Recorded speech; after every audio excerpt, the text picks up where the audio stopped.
Maman, avant d'aller dormir, peux-tu me raconter l'histoire de notre prophète Muhammad alayhi salam? Inch'Allah.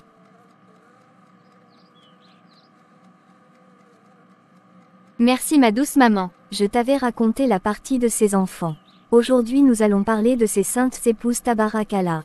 Je suis impatiente de connaître leurs histoires auprès du messager d'Allah, Seydi Ahmed. Ces épouses sont les mères des croyants. Elles étaient au nombre d'11. Dans les écrits on peut trouver autre chose. Hadiya est la première, son nom vient en tête, elle est supérieure à tout sujet de gloire.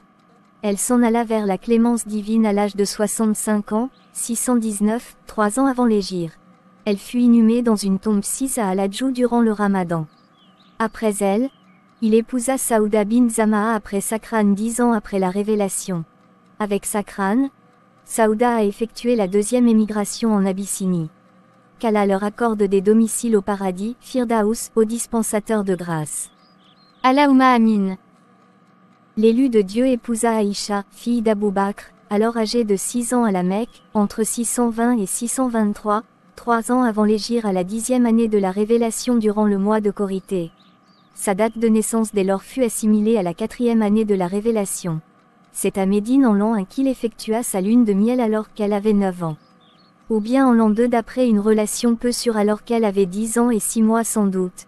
Il s'éteignit le laissant âgée de 18 ans. Elle décéda en l'an 58, 678, alors qu'elle avait 66 ans. C'est Abou Huraira qui dirigea son oraison funèbre. On l'inhuma à Al-Baqi, lieu de confiance et de salut. Elle fut grand érudit. Masha'Allah, qu'Allah sanctifie sa lumière. J'aimerais bien connaître comment elle est devenue un érudit. On continuera l'histoire demain Inch'Allah. Brosse-toi les dents, fais tes zikrs de protection avant d'aller au lit. N'oublie pas aussi les 71 basmalas, c'est très important.